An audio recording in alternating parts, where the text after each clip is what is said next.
friends, Heidi here from Rain Country. God is good all the time, and I'm here for another essentials list, and today is going to be about foods that I find most essential to stock up on or to preserve to get us through those hard times. Now please understand, since I've already done a video on baking essentials, I won't be listing a lot of the things that go in there, you know, the flours, the grains, and the leavening agents and whatnot. So this is about all the other types of foods that I like to put up. Now, and I'm also not going to be listing every teeny tiny little thing because it's a lot. I'm just going through the very essentials, and that's the point of these lists. And again, this is going to be different for each person. I'm just sharing with you what we find, the basics that we find most essential to make sure that we have put up. Now, obviously, starting with the garden, we're going to want to put up everything that we grow as much as we can, be it in the form of dehydrating, freezing, or canning. And so, but the things that I find most important, not to say I don't grow other things or put up other things, but the things I find most important of the things that we can grow or raise ourselves are tomatoes, carrots, potatoes, green beans, and dry beans. I actually use a dual purpose bean that I can put up a lot of green beans from them, and then I can also let them dry and then use them as a dry bean for chili and more. Any fruit that I get, be it apples from our apple tree, hopefully someday we'll get enough cherries from our cherry trees that I can start putting up, berries of all kinds, blackberries, blueberries, strawberries, raspberries, currants, all my culinary herbs, and of course my medicinal herbs as well, but also greens. So I mix a whole bunch of different greens together, such as dandelion greens. Sometimes I'll throw some plantain in there, but kale, grape leaves, strawberry leaves, any good, healthy, mineral or nutrient-rich green gets dried up and then put up, and then I can use that in any of my dinners, including soups, gravies, sauces, casseroles, whatever. And of course we have zucchini and pumpkin and any other type of squash I might try growing that year. Those mostly get dehydrated. Snow peas are rather important to me. I like to freeze those. You can dehydrate them, but my favorite way is to freeze them in small jars. And then I use those a lot in my different like stir fries, be it a fried rice or some kind of other stir fried meal that I make. Then I've got my hot peppers, which is usually going to be my Chinese 5-color peppers. That's very important to me. I love spicy food, and so typically now these days I just dehydrate them, then powder it up. So it's kind of like cayenne pepper, and I'll put it on all kinds of different things. Sometimes I do cut them up and either dry them, cut up, or use them fresh cut up like that, or freeze them and use them. With a lot of the ingredients I grow, I do like to make up salsa and put that up so it's ready to go, and things like relish, homemade relish made from homegrown zucchini and green tomatoes. So, you know, there are a few things like that. I usually like to can ingredients more so than finish things, but when it comes to stuff like sauces, sometimes I'll do spaghetti sauce with my tomatoes, and then some, like I said, the relish. And then of course there's the jams, the jellies, and syrups and more from my fruits. And then eggs. So the eggs from my own chickens, my favorite way to preserve those is to dehydrate them. And I dehydrate them and keep them raw. So I dehydrate them on a low heat so that I can have far more uses for them than you can when they're cooked. So I can use them, I can make a great scrambler or scrambled egg out of those, but also use them in making cookies, breads, pancakes, and so much more. And then of course I do plan this coming year, we're planning on adding a couple of pear trees. Probably going to take my quince tree out. It hasn't been very productive, and I've already got my rhubarb, which I forgot to mention my rhubarb. I do put up rhubarb. I also like to dehydrate that and then powder it so I can use it to add a tartness to any of my desserts, be it an apple pie or some kind of crisp or whatever. That's great. I also use it in other ways too, but that's my favorite way to use it. But pear trees, you know, because you have to have two, so I plan on getting maybe an Asian pear and then just like a standard, maybe a Bartlett type pear to grow out here. Then as far as things that I don't grow, I will stock up on herbs and spices such as cinnamon, nutmeg, cloves. Besides those spices, all the other herbs like green herbs, culinary herbs such as rosemary, oregano, so much more. I already grow all those, but medicinal herbs I do stock up on that I don't grow, such as turmeric, moringa, juniper berries. There's a lot more that I'm not thinking of that I'll stock up on. I do grow arnica now, so I won't have to stock up on that anymore, and so that's great. But I do keep working on trying to grow the things that I do like to use. Some stuff doesn't grow as well, so I kind of fall back on that. So the stuff I know I just can't grow, I try to stock up plenty of. And usually I'll buy those from either, now my favorite place to look first is Azure Standard. Then I'll look on Amazon through either Frontier Co-op or through Anthony's Goods. Those are my other two favorite companies to purchase herbs and spices from that I don't already grow. I used to buy from Star West. I decided not to buy from them anymore because most of the stuff they source is from China.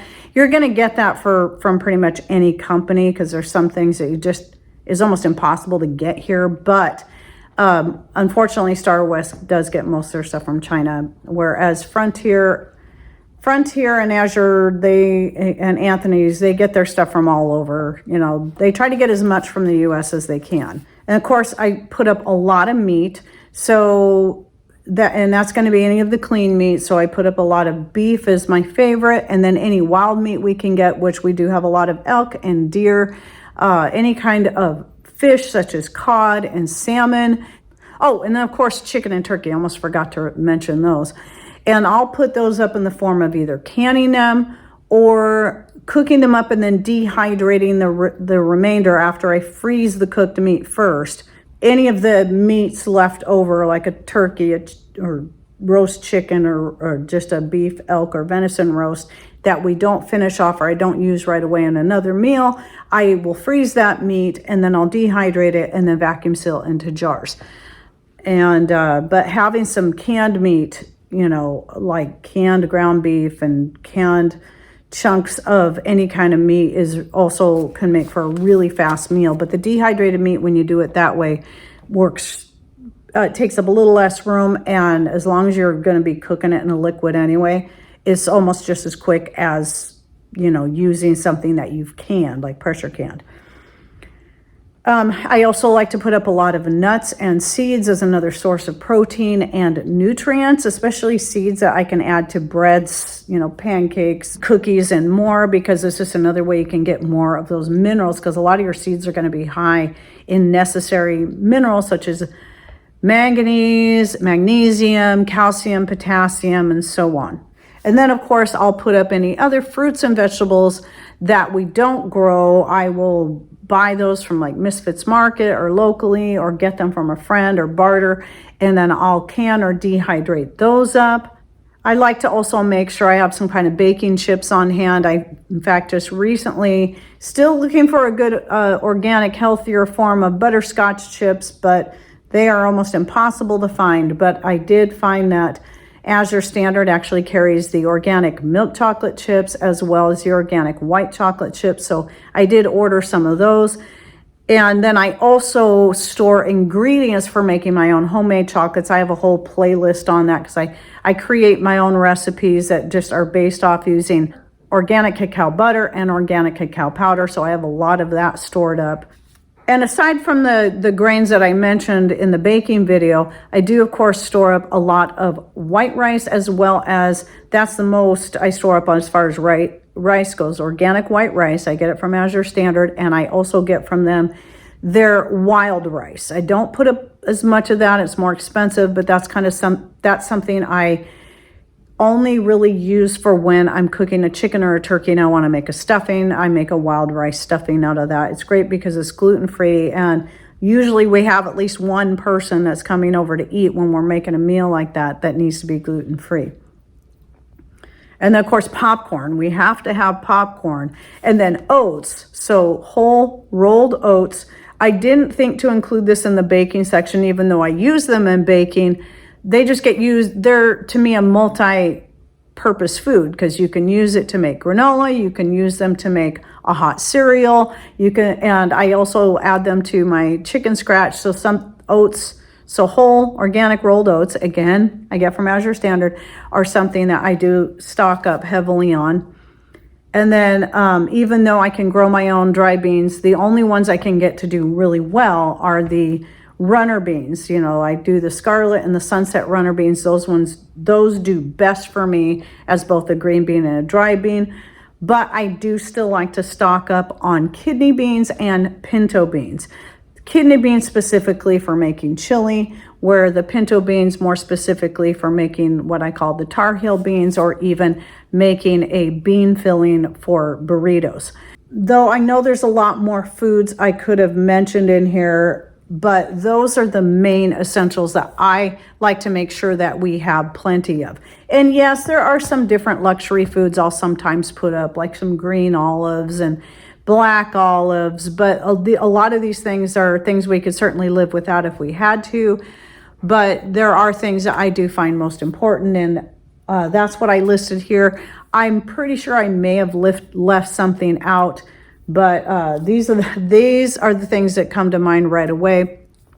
So, but as far as luxury items, there's nothing wrong with, once you have your basics and things that you know your family will eat and that you need to keep yourself healthy and fed, you can focus. There's nothing wrong with putting up the luxury foods, such as the baking chips. Those are luxury foods, but to me, having at least some of that is essential, because it's a way we can add joy to our food storage. But there's also other things, like you can vacuum seal dry cereal from the store into jars. You can put up crackers the same way, but you can also make your own cereals and crackers. In fact, I did just do a video about budget-friendly breakfast foods that I will link to in the description box down below, that you might find helpful, because buying cold cereal from the stores can be incredibly expensive. Though I am now getting some from Azure Standard, that to me is still considered a luxury food, because there's all kinds of other breakfast foods we can fall back on according to what we already have stocked. Oh, another thing I forgot to mention, I didn't put on my list when it comes to meats, is going back to the Painted Hills beef bacon. I do like to stock up on that. We could live without it if we had to, but it is definitely nice having that one on hand.